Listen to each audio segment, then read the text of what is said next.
Hey everyone, what's going on? I am Tim Berzins from Amplified Vitality, and in today's video, we're going to be discussing how you can affect your health by changing your perception within consciousness. This is going to be a very interesting video. It's going to be a little bit of a divergence from the hardcore science that we've been diving into. Not to say that it won't include science, but it's not going to necessarily include all of the biochemistry and physiology that we have been using in the past. So before I dive into the video, I just want to remind you all that the November edition of the Amplified Vitality monthly newsletter is live in my Patreon account, linked in the About section of this video. This newsletter is chock full of nutritional wisdom, nutritional insight, consciousness wisdom, and all this other great stuff that just helps you to expand your life and live a healthier life with more well-being, enjoying your body better, all of those things that we're really trying to accomplish on this channel. So if you're interested in that, please go check it out. Like I said, the Patreon link is in the About section of this video. I've been getting great reviews from it so far, and everyone has had wonderful things to say.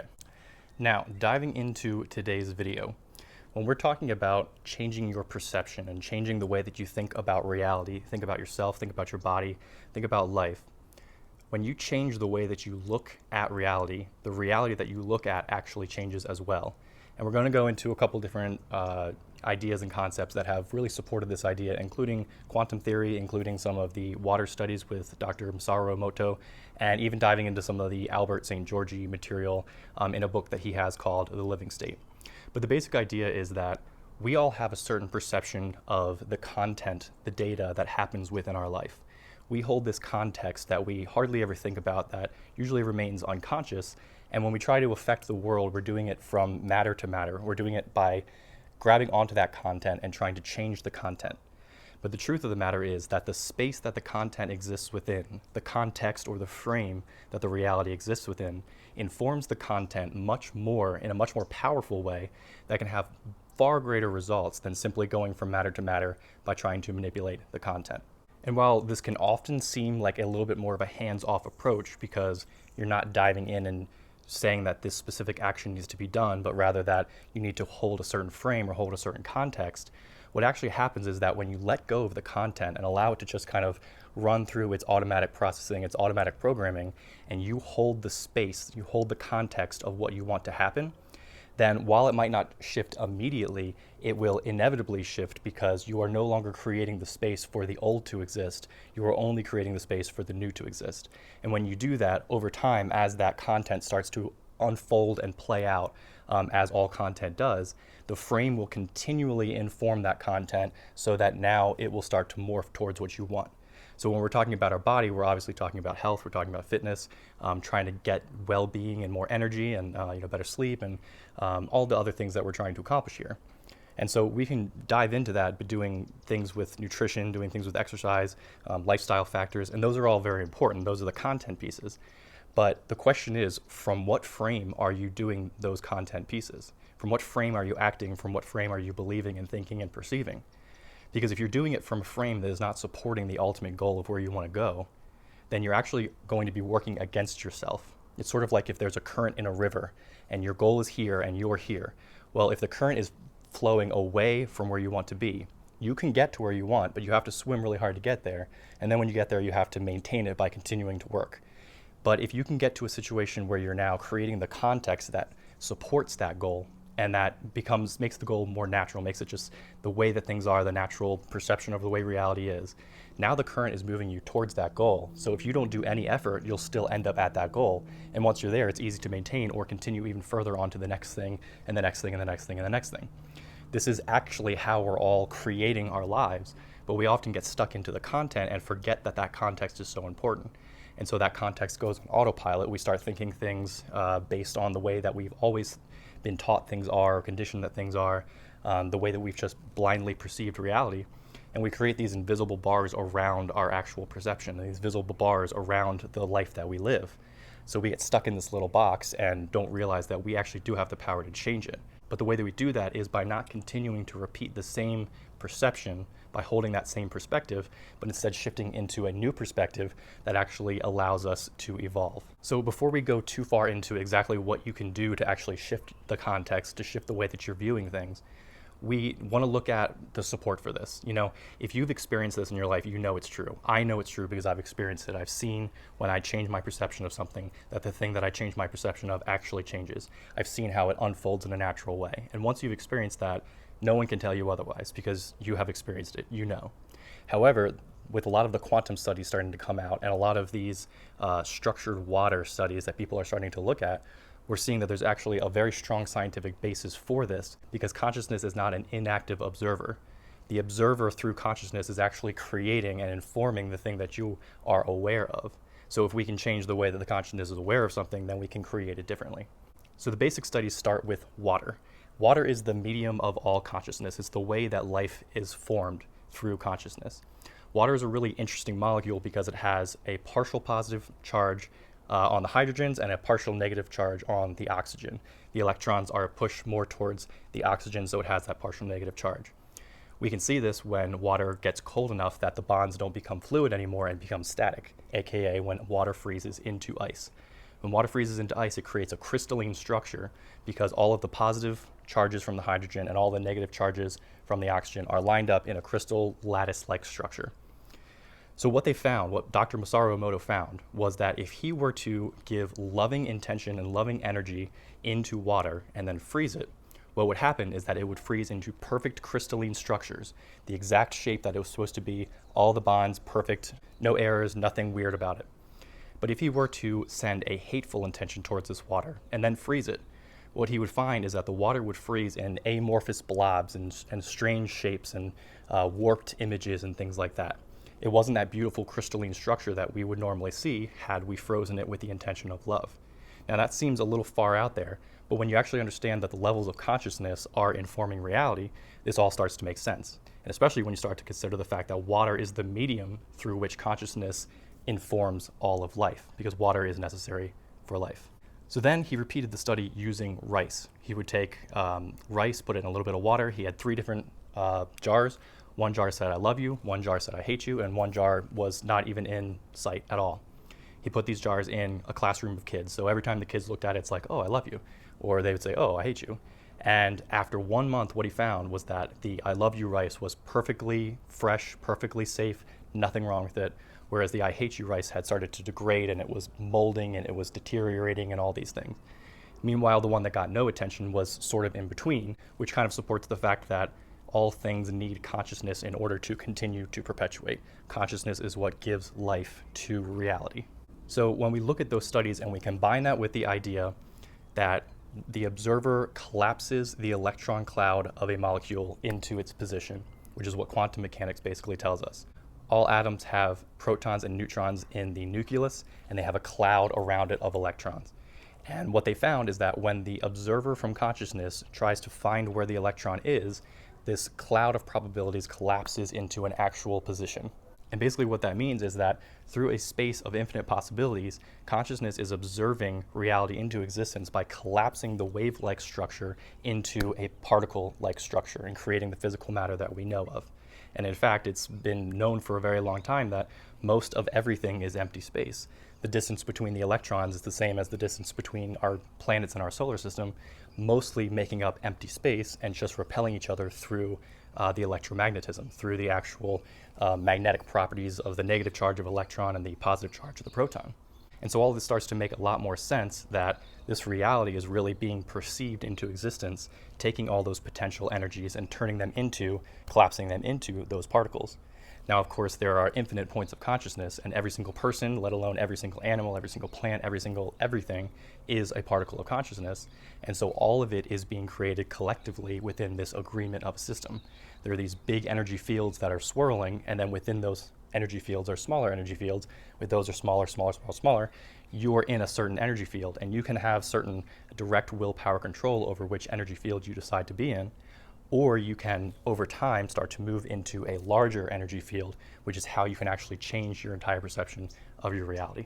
And since we understand that water is the medium through which consciousness creates life, because water is such a unique molecule, we can find that those electrons that are closer towards the oxygen atom within the water molecule, that these bonds, these electrons, can begin to move based on the way that we are observing. And if we observe it with a high energy, something like love and joy and gratitude, we can actually collapse it into a perfect structure, into something that is very beautiful and symmetric and very pleasing to the eye and pleasing to what we as consciousness consider pleasing. Or if we send a low energy, which is really more to say that we don't send the energy at all, because ultimately there is no dark switch, there is no non-energy switch. There either is or there's the absence of it. So if we don't send that energy to it, then what we find is that it starts to collapse. It starts to become less structured, become less ordered. And since the basic law of thermodynamics is entropy, which means that everything is moving into chaos and disorder, we can see that consciousness creates syntropy. Consciousness creates the order that allows life to exist. The order of the human organism has to have consciousness to create it. Otherwise, it would move into chaos and disorder through entropy, like all inanimate objects within the universe do. And so Albert St. Georgi talks about the way that our cells actually use water based on the proteins within the cells, manipulating the proteins to influence the water around it. And basically what he's talking about is that when a protein structure shifts, the immediate layer of water around it will polarize in a certain way. And because that polarizes within the network of all the water around it, it polarizes out and out and out, so that one change in a protein here can create a large change in the structure of the water out here. And this is actually how all of our cells function and how they determine what they need and how they are interacting with the world around them. Similarly, we are doing that, but we're doing it on an energetic level with thoughts. And he actually has a wonderful quote that says, "Life is water dancing to the tune of solids," which is just a beautiful way of putting the fact that the water is the medium that which the physical consciousness expresses itself. So all of that might sound kind of far out there, and maybe some of you get it, maybe it's a little hard to grasp, but the ideas are there that, and maybe you understand that, the way you're perceiving reality is creating the effects that you see and what happens. But what does this mean directly for practical reasons? What does it mean for your actual health of your organism? Well, the primary thing that I want you to start looking at is, what is the motivation from which the actions that you are doing for your health coming from? Because it's so common in the health and nutrition and fitness fields that people are taking actions out of fear. They're attached to the idea that this molecule or that substance or this chemical is going to hurt me, and therefore I have to do everything I can to avoid this chemical and avoid this molecule.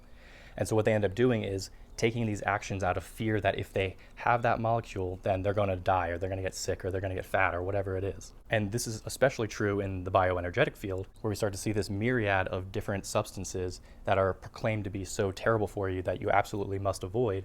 And therefore your diet starts to become more restricted, more restricted, more restricted, more restricted, down to the point where you're only eating lettuce until you read some article about how lettuce is bad for you, and then you're screwed and you have nothing you can do. The point of having health is to create more freedom, not less freedom. And if you have to restrict yourself so far just to achieve health, then you're actually negating the very reason that you're going after the health in the first place. And a big part of this is that one of the most common ways that people approach trying to improve their health or trying to improve their fitness is with the mindset of, how can I manipulate this biological machine so that I can get what I want out of it? It's a selfish view that's trying to take from a place of insecurity rather than a place of giving, from a place of love, from a place of wanting to support and help this organism as an other, as a separate entity from yourself. And so in trying to manipulate this machine, all these people will start to partake in these very strange behaviors, very restrictive behaviors, start to cut things out of their diet, be very, very isolated, not go out to social events, all these different things that are ultimately restricting your freedom.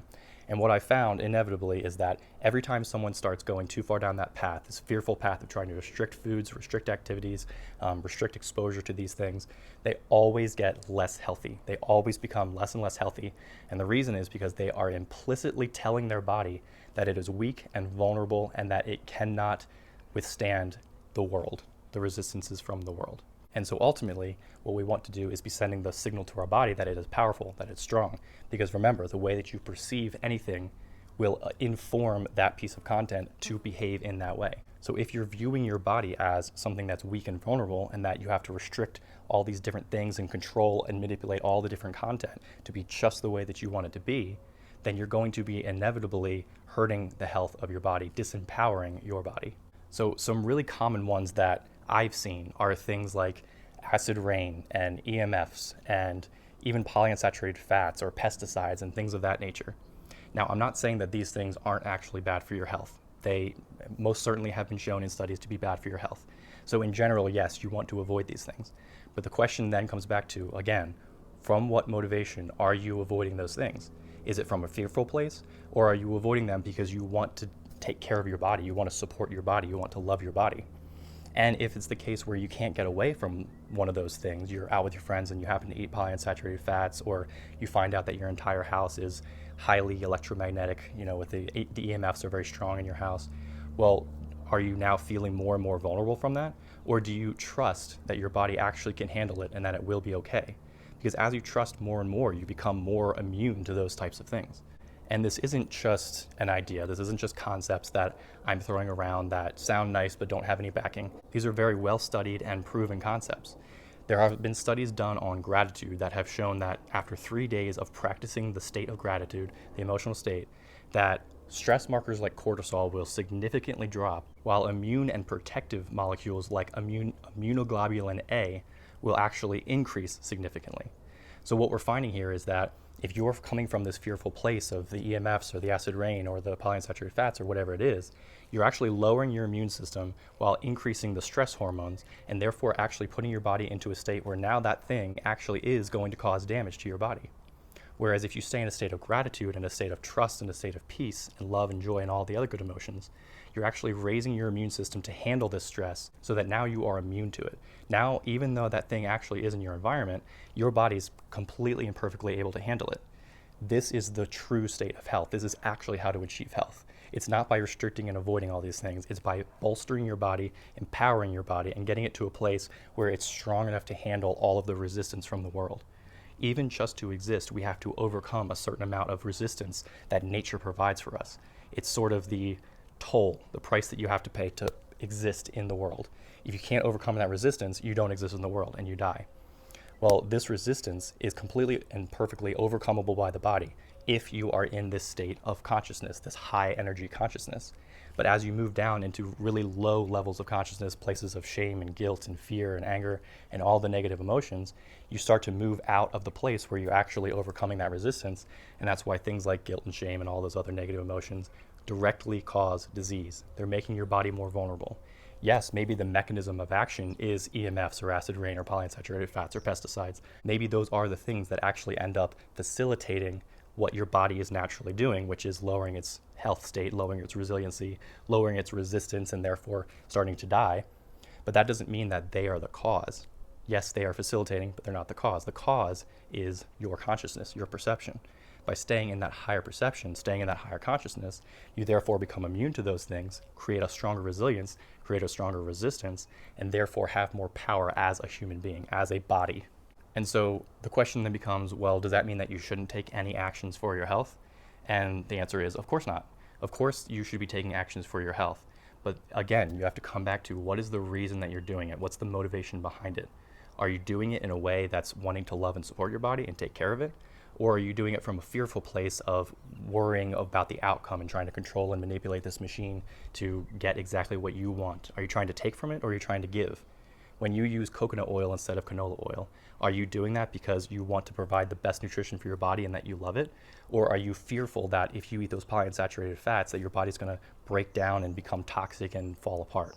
If you go out to a restaurant and they don't have coconut oil, they only have canola oil, how do you respond to that? Do you start to freak out? Do you want to control and manipulate and not go to restaurants anymore? Do you want to bring your own food so that you don't have to eat their canola oil? Or do you trust from that higher state of gratitude and peace that your immunoglobulin A, for example, will raise from this place so that any polyunsaturated fats you eat that break down into the peroxidizable components, the free radical components, that your body will be able to handle it and there won't be any problems? It's in this trust and this acknowledgement of the power and ability of your body to take care of itself and to exist and to resist all the toxins in the world that you actually create a real state of health where you are free and you're able to live life the way you're really supposed to meant to live it. So the fastest way that I have found to start to work on this change in perception, this change of perspective, this shift in consciousness, is to start looking at the relationship that you have with your body. Most people are identified with their body and they just think that it is them. And this allows them to rationalize a lot of very bad behavior and a lot of very bad perspectives. One question you can ask yourself is, if you were to treat a friend that way, would that be okay? Would you be all right treating a friend that way? Almost always there's these things, these beating up on ourselves or condemning ourselves, that if we were to do it to someone else, we would feel terrible about ourselves for acting in such a terrible way. But then when it's happening to ourselves, we think that it's okay because, well, it's me, and so it's okay to do that kind of thing. And so really the practice is to start othering as many things as you can. Start othering your body, start othering yourself, your mind, and start viewing it from that objective external position. From that objective observer, you can now see that you have a relationship with your body and that your body is actually not you. This is similar to how a parent will be identified with the child as the extension of the parent. And so you'll see a lot of parents treating their children in terrible ways and trying to project their own insecurities onto those children and condemning them for not being better or not being different or anything like that.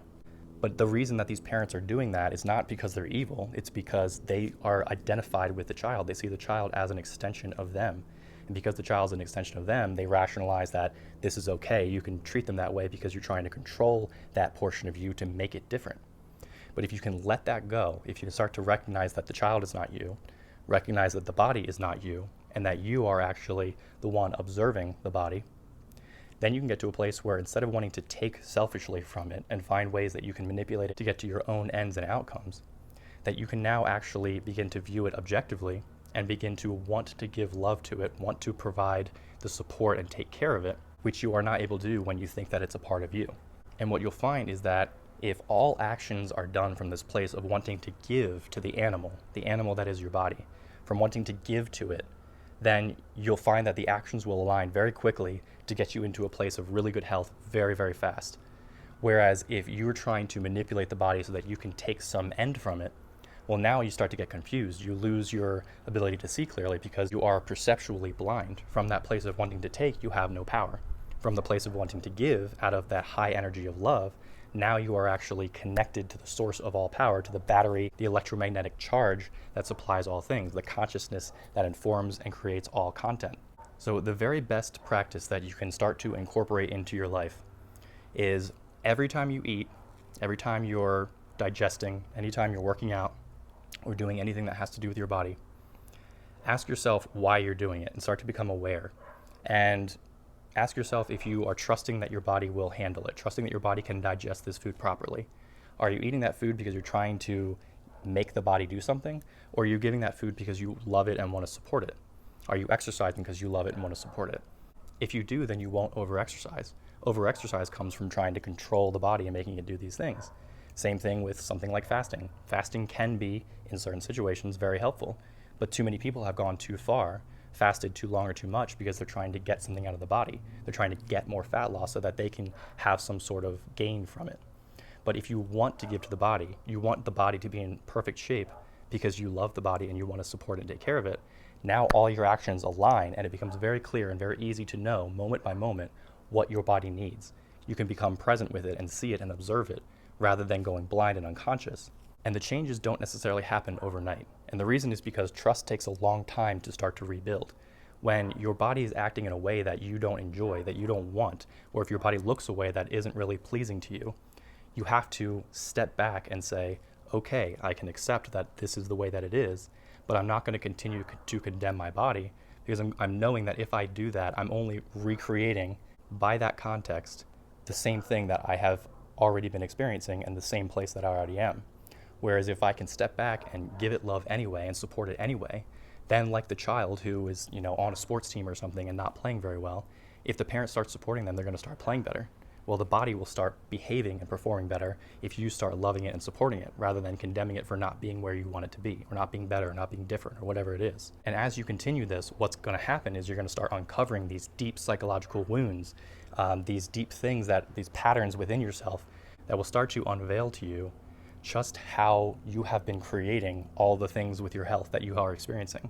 You're actually not the victim that you might think you are. And the reason is because of these subconscious beliefs, these subconscious programs that you have been running that are continuing to perpetuate the same level of health with your body, that same condemnation of not being where you want to be, or that same upset that your body's not behaving in a certain way. And the truth of all of this is that you get what you give. So if you give love to your body, you're going to get it back. If you support it, it's going to support you back. And all the goals, all the things that you want will come to you naturally, but they won't come from a place of you gaining it and taking it. It will come from giving it to your body and your body naturally unfolding into these ways in a way that is effortless, because it's a labor of love. You want to take care of your body rather than trying to force it. So I hope that you guys got a lot out of this video. Please like it and share it with anyone that you think might like it, and click the subscribe button for more content. Like I said, this stuff is so important. It actually creates the framework from which all the content arises, all of your health arises. And while the nutrition is important too, it is actually secondary to your consciousness. The power of your consciousness informs everything, and it is so important to get that right. So start looking at the way that you perceive your body, the way that you perceive food and your digestive ability and your exercise ability and all the other things within your life. Start to become aware of that, start to externalize it, see your body as the other, as a separate entity from yourself, and ask yourself about how that relationship's going. Are you really giving, or are you trying to take from it? With all of that, I hope that you guys have a wonderful rest of your day. Please leave comments below and let me know what you think. Peace.